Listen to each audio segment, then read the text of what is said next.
It's time for the Brouhaha Sports Show. Brouhaha Sports with award-winning sports writer Dale McKee and co-host Marshall Wood. Talking sports with the legends of the game and famous sports personalities. Brouhaha! Now to Marshall and Dale with tonight's guest. Good evening, one and all, and welcome to the Brouhaha. Dale and I are glad you've chosen to listen in tonight. Dale, did you have yourself a great weekend and off to a good start this week? Oh, I think so. You know, it's I went to a college baseball game, first one I've been able to attend this year with working around my schedule. Went to Hattiesburg and saw the Golden Eagles, and unfortunately, the game I witnessed, they fell. Well, yeah, I saw they might have dropped in the polls a little bit. Yeah, they're trying to get back up to number 8 so they can host one of those super regionals. They're going to be able. You think they're going to be able to pull it out? They're going to have to get on a hot streak again, but you know they do have some injuries. Their leading hitter is right now Reese Ewan is maybe out till the middle of June, so that's kind of hurt them because the bats were kind of quiet there Saturday. You know, so hopefully they can get it turned around. They got Ole Miss tomorrow night, Wednesday night. Yeah. And then they got a big. Ole Miss is kind of tuning up a little bit again, are they not? Yeah, you know, baseball teams it's like a roller coaster, and yeah, they swept Missouri, which they needed to do, and of course Mississippi State fell. You know, they don't get swept hardly at all, and they got swept through by, you know, an average Florida team, which was surprising. So, you know, this is down to the last, I guess, quarter mile of the race, right? The last quarter mile. Funny you should mention the last quarter mile, Dale. I went to the horse races this weekend. You did? I sure did. I went to the horse races. Now, I wasn't at the Kentucky Derby. Okay. But I was watching some quarter horses run at Delta Downs in Vinton, Louisiana. Okay. And that was an awful lot of fun, and I really enjoyed that. But the Kentucky Derby would have probably been better. It was quite an event. Of course, it's the Kentucky Dadgum Derby. I mean, what can you say about that? But this weekend, there was, I don't know if any of y'all saw it. This is one of the greatest moments in sports history, you know, that I've ever heard. The backstretch of the 148th running of the Derby, an 80-1 shot, long shot. Rich Strike claims his place in history, you know, with his run for the Roses. And I'm going to play that. Well, I want us to listen to this backstretch call. This guy is really excited. This is a big deal. This hadn't happened since a long shot of even this category hadn't happened since 1913. This is Rich Strike here was the second biggest long shot to ever win the Derby. The other one, I can't remember the horse's name, was 1913. Were you there at the 1913 race? No, I wasn't, but I read about it. Some fine sports writer somewhere like yourself chronicled that moment in history for people like me to be aware of things. So when you're writing stuff, Dale, it's important. It is? Yeah, man, It's important, you know. Okay. But listen to this. You talk about something important. Listen to this backstretch run that Rich Strike makes here. Listen to this.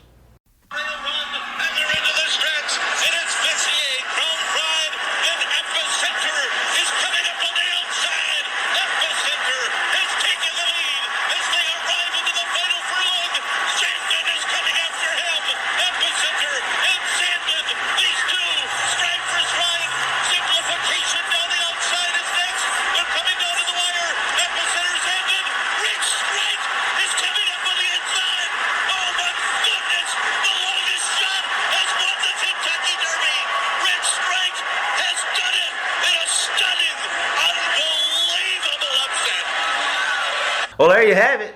He covered that mile and a quarter in 2 minutes and 61 seconds and rewarded his believers with a whopping $163.60 on a $2 bet to the win. The second biggest upset in races history, as I mentioned earlier, behind only Don Rail in 1913, who paid $184.90. I bet that was a lot of money back then. Well, I don't know about you, but that's a lot of money to me today. That's true. But 1913? 1913, man, can you imagine? Mm-hmm. Now, if we consider Rich Strike, he certainly had a moment in history.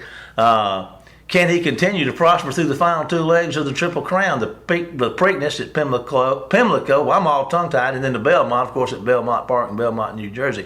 You a horse racing fan, Dale?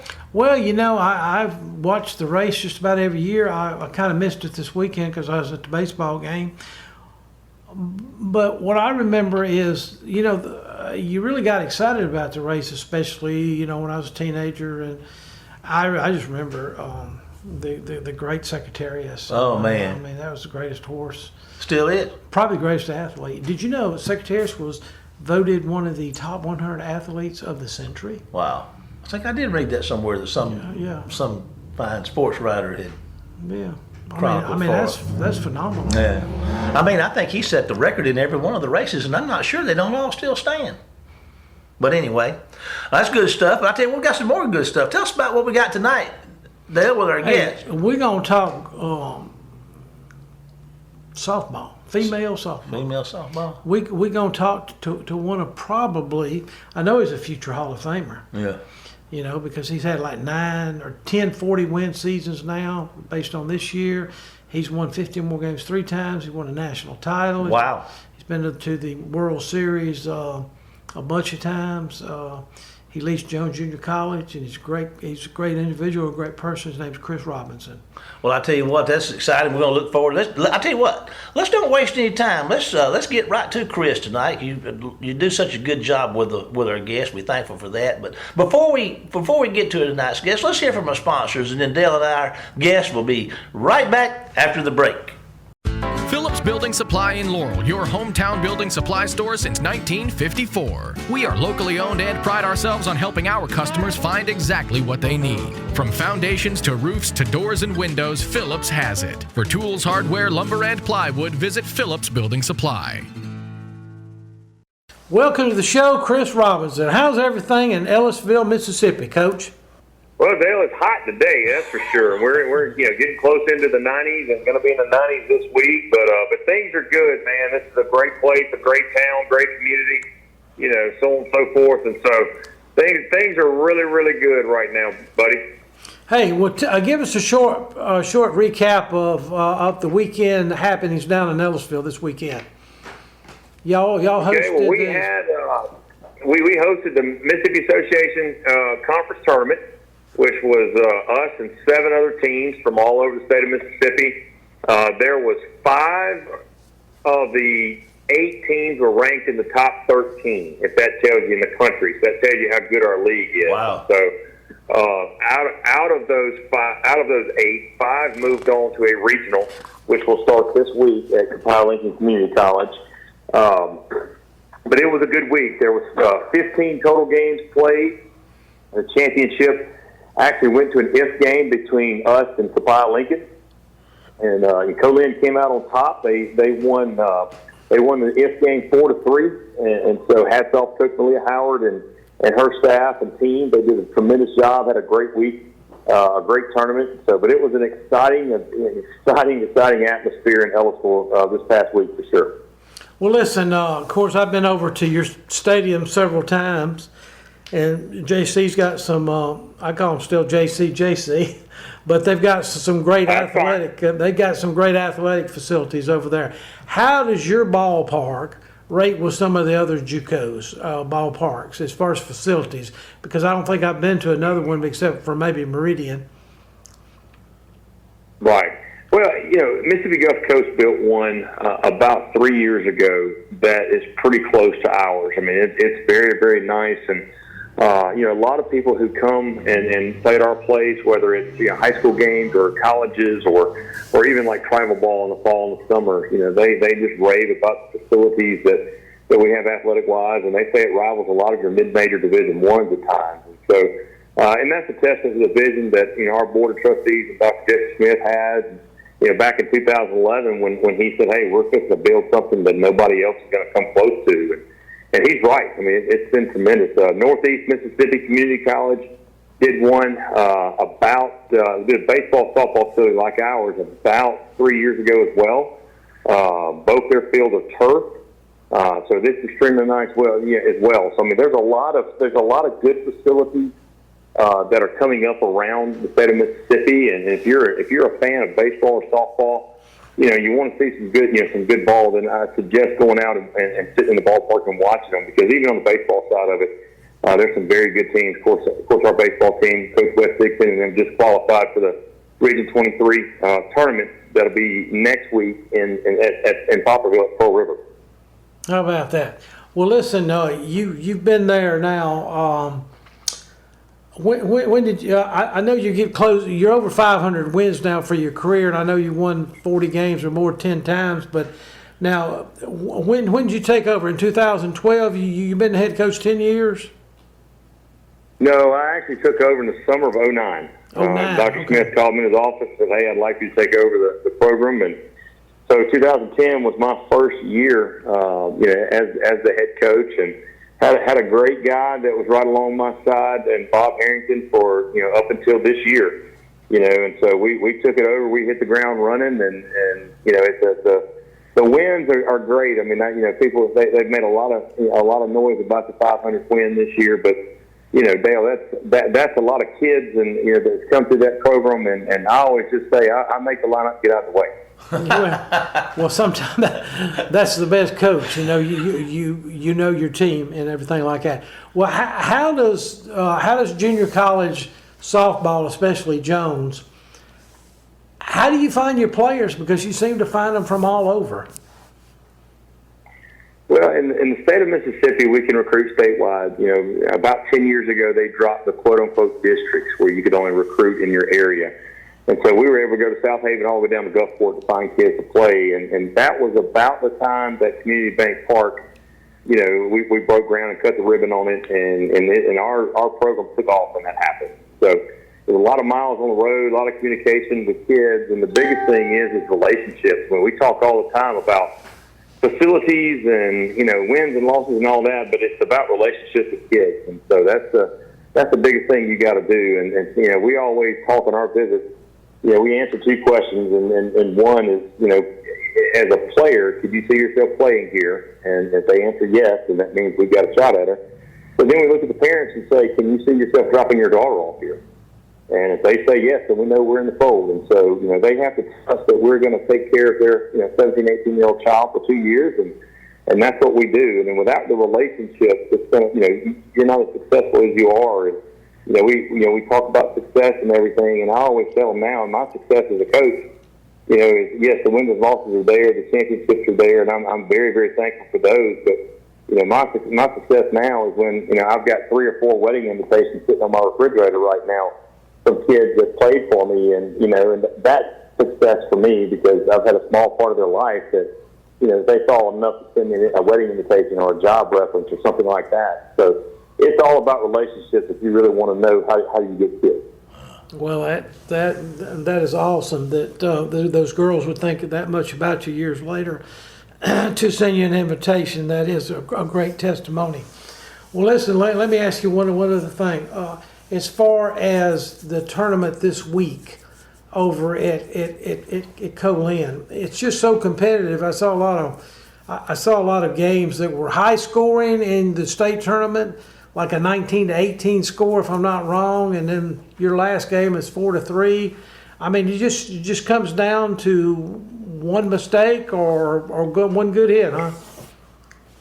Yeah, pitching and defense. That's the name of it. But that 19-18 game was a 5-hour marathon between Northeast and Northwest. And the funny thing about it is Northeast had an 11-1 lead in the fourth, and they had to score to win it at the end. So that just goes to tell you how competitive our league is. But it's a regional tournament, Region 23 tournament. Now, the great thing about our region is it's so competitive on the national level and there's so much respect that we actually get 2 automatic qualifiers to the national tournament out of this. So you don't have to go win the tournament. You just got to finish in the top 2.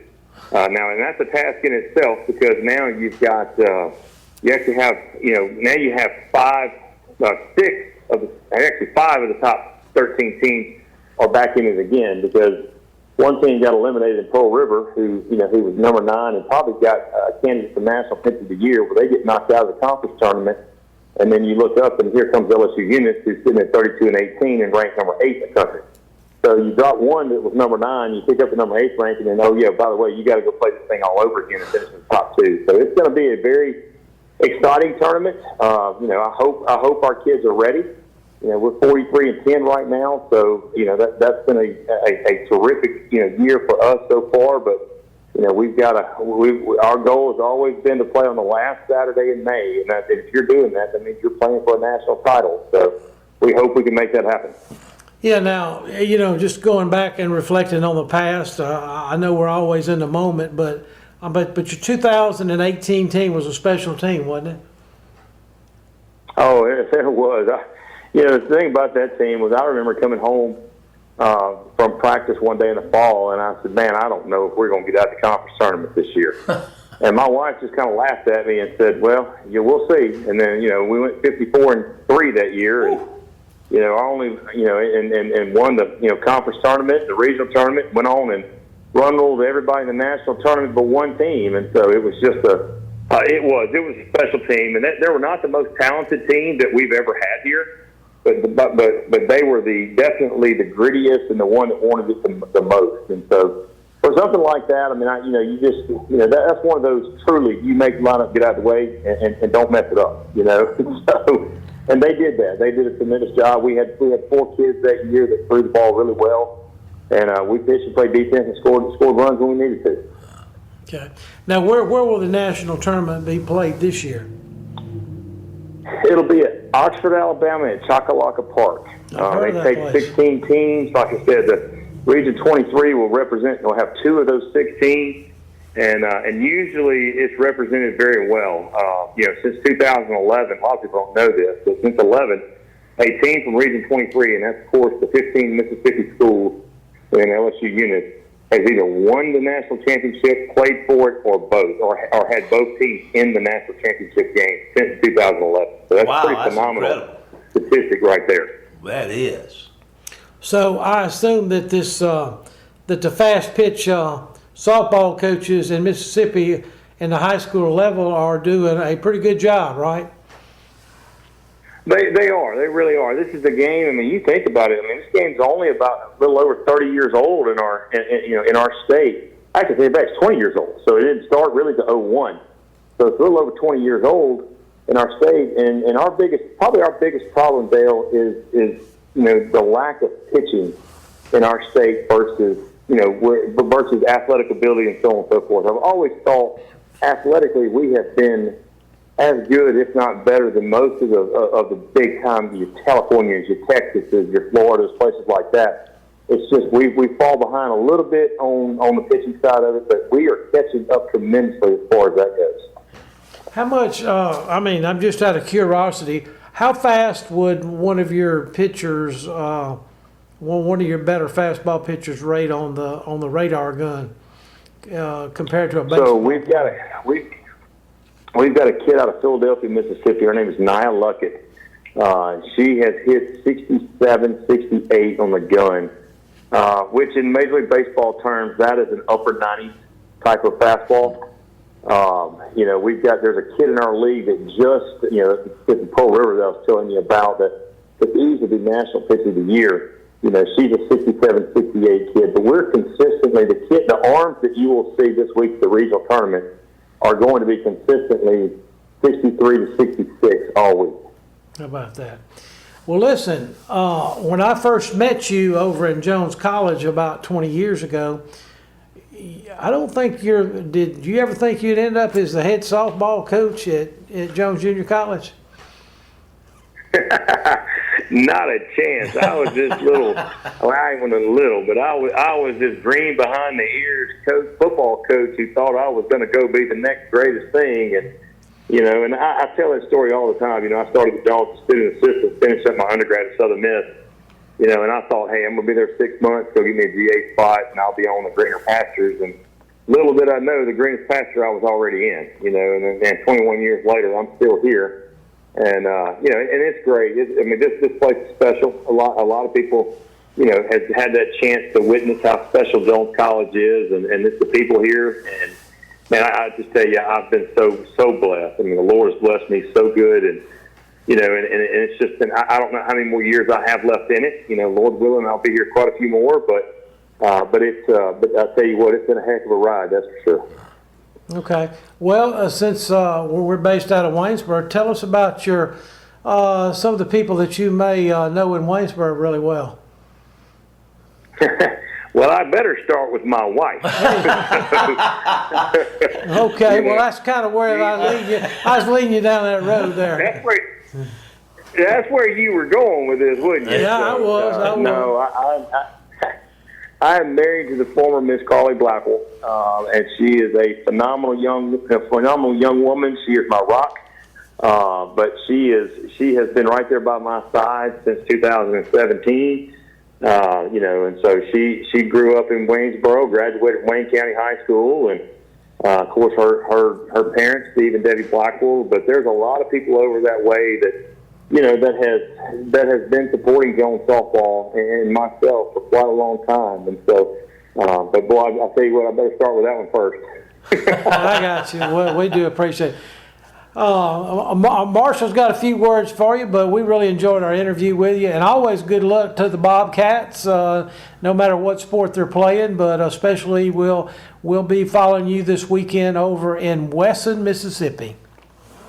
Yeah, Thank you very much, Dale. Appreciate your time. This is Marshall. I got a couple of questions for you, Coach, if you don't mind. And I'm Yes, sir. I'm never ashamed to embarrass myself by asking stupid questions, but so here we go. Get ready. Scholarships. How many players are you allowed? So we're an NJCAA Division II school, so we're allowed 24 tuition and fee scholarships. Mm-hmm. So what we cannot cover is dorms and books in Mississippi. Okay. But now, if you have any kind of like academic scholarships, like ACT, whatever criteria you meet on that ACT chart, right, you can get that to help offset the cost of dorms and stuff like that. Yeah. Another question, I'm going to change, kind of get personal with you. I know Dale's already broached the subject with your wife. And matter of fact, at one time, I'll go ahead and say I lived across the street from that family. So it's a small world, it really is. But when you look back over your career and you're coming up, is there somebody in the coaching world or that had or just any person that really made an impact on your life that led you in this direction? Yeah, Eddie Pierce. I can say that wholeheartedly. Coach Pierce, longtime coach here at Jones, was an assistant under Coach Dykes, and Coach Dykes let me to be a student assistant under him.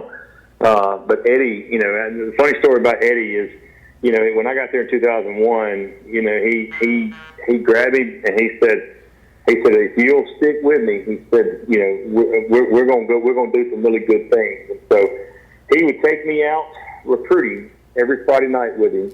And he would always tell me, make sure your slacks are creased and your shoes are shined.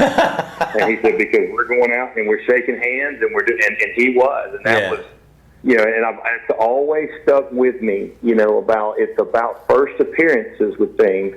And he's always been a great person as far as that goes. And so he took me under his wing. Marshall, I never paid for a single meal on a Friday night. And so he always took care of me. And, I have two assistants now. They're young. They're great. And so now, you ever heard, you're paying it forward. So my two assistants, when we're out together, they never pay for anything. We always take care of it. But if I had to say there was one guy in the coaching world that influenced me in the best way possible, it was Eddie Pierce. There's no doubt about it. Yeah. Well, like you said, I love that, what you said about passing it on. I'm sure you're doing that. One more question I've got from you. If you were addressing a bunch of high school, let's say maybe sophomore, junior softball players, what would you tell them? Would you have a message for them on what they needed to do or how they could be successful? Yeah, I mean, just put in the work. I mean, that's the thing. I mean, you don't always have to be the most talented kid, out there to make things work. But you can always say, hey, your work ethic's unmatched. And so, and I'll give you an example. I've got a young lady that's with me right now that's a sophomore kid that didn't play a lot last year, but man, she worked his tail off. And so, she wasn't as athletically talented as the kid that was in front of her last year. That kid was just a super, super good athlete, but she didn't work real hard. And so, this kid's come in and worked this year, and now she's ended up getting her scholarship to go play at a 4-year school. And she's not the most athletically given kid, but she is so, driven, Right. I mean, just purpose-oriented. She's driven. She's hungry. She wants to do things the right way. She's asking questions. So if I had to give kids any advice, put the work in, and so that's the biggest thing. And so it's so easy nowadays to hop on Netflix and hop on Snapchat and do all that stuff. I mean, our cell phones, our smartphones now are probably our biggest enemies in today's world with today's youth, in my opinion. I mean, you look at what we have from a mental health standpoint that some of our kids are going through, day in, day out, just in the college life world. Yeah. And we didn't have that, 15 years ago. But we didn't have a lot of smartphones 15 years ago either. So, Right. I think a lot of it is, put in the work, get off the phones, and just and enjoy what you do. Because I always tell our kids, you don't have to do this. You get to do this. There's a lot of people in this world that doesn't get a chance to do what you do. Yeah. So that would probably be my advice for them. Well, that's some good advice, and that applies to all walks of life, Coach. You know probably as well or better than I do. I mean, there's no substitute for hard work and good attitude, for sure. I hate to say it, Coach, but our time for this segment's about gone. And again, Dale and I both want to thank you so much for being with us tonight. We're excited about you and what you mean to our area down here and the way you do it. We appreciate you and wish you the best in all of your endeavors, Coach. We really do. Well, we appreciate you guys and letting me come on and promote our great sport and our great community college that we have. And so you guys take care and enjoy it. And then tell all the folks in Waynesboro we said hello. You got it, Coach. We'll holler at you later. We're going to take a break now to hear from our sponsors, and then Dale and I'll be back with tonight's final segment right after the break.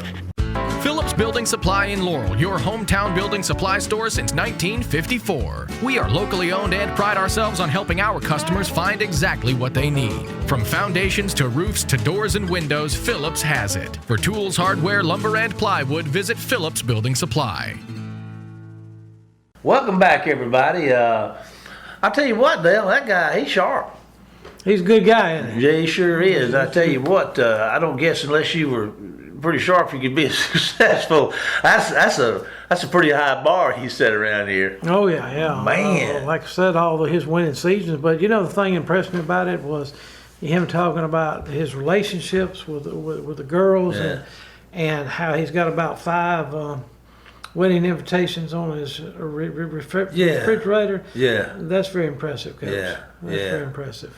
I mean, it's I don't know. I'll be quite honest. I'm out of the loop of a lot of things. I didn't realize how strong they were over there. That's impressive. Yeah. That's impressive. I asked him, he talked about one of the things I had on line for us to discuss. You got anything you want to throw out here? Because look about your sideline view. I know you addressed the Kentucky Derby in the sideline view. We've already addressed that tonight. Mm-hmm. But there's some other things going on. We got some exciting stuff going on in baseball, and stuff. Do we not? Or we already talked about that? Well, it just depends on what team you're for. Well, I'm from Southern Mississippi. Well, Southern's had some bad times here. Mm-hmm. They've gone 1-2 in their last 2 Conference USA series, which is not what they've usually been doing. They've got Ole Miss this week, and then like I said, they got San Antonio on this weekend, and San Antonio's second place in the league, 2 games behind them. Ooh. So they got to at least win 1 to 2 games this weekend and get out of the slump. Ole Miss came through with a sweep this weekend, and Mississippi State. Of course, we discussed a lot of that earlier in our segment about the baseball. Yeah. But that's kind of the way it was. High school football, spring training going on around. Yeah, a lot of them have it. Yeah, a lot of them have it. A lot of them be coming up and playing games this weekend, next weekend, following weekend. Yeah. So it should be pretty interesting. It's it's kind of the slowdown period now for a lot of high schools because their baseball and softball teams maybe not be in the playoffs and things like this. So, probably spring football is the only thing really going on, So, when does the high school year, in the state of Mississippi, what we're looking at, when is school out? By the athletic Mississippi High School, it's May 31st. May 31st, and that's it. Yeah, and then June 1st you can have your summer workouts. Don't waste much time, do they? No, they don't. I mean, a lot of the sports at Wayne County, like I know the basketball and baseball will do a lot of June work, and then they take July off. And then some of the sports like volleyball, they come back in July because their season starts like August 1st, and things like this. And of course, there's always football workouts. They give them a week here, but a lot of times they'll play some 7-on-7 and just do the normal weightlifting and things of that nature. So it's a busy time during the summer months, especially in June, for a lot of sports. Well, I imagine it's like this all around the state and all around the country, but you can ride by Wayne County High School up there during the summer. Like you said, there's always somebody up there. There's always something going on. Yeah, and probably the one that works the hardest and doesn't get a whole lot of publicity is the band. I mean, they're there June, July. Yeah, they out there in the heat. Right. Yeah, they getting after it, Oh. Well, Dale, it appears that we're about to cross the old finish line tonight's episode of the Brouhaha. It's so soon, Coach. So soon. Time flies when you're having fun. Yeah. Dale and I want to thank you for joining us and encourage you to check us out on Facebook and YouTube at the Brouhaha. Also want you to stay tuned in tonight because War Eagle football with Coach Jack Hankins is coming up next. But now we all know it's time. And what time is it? It's time to say goodbye, Dale. Goodbye, Dale. Dale and I'll see you next week for more of the Brouhaha. Take us out of here, Jamie. You've been listening to the Brouhaha with Dale McKee and Marshall Wood. Heard Tuesday evening, 6 p.m. on WABO. For more of the Brouhaha, follow us during the week on Facebook and WABO.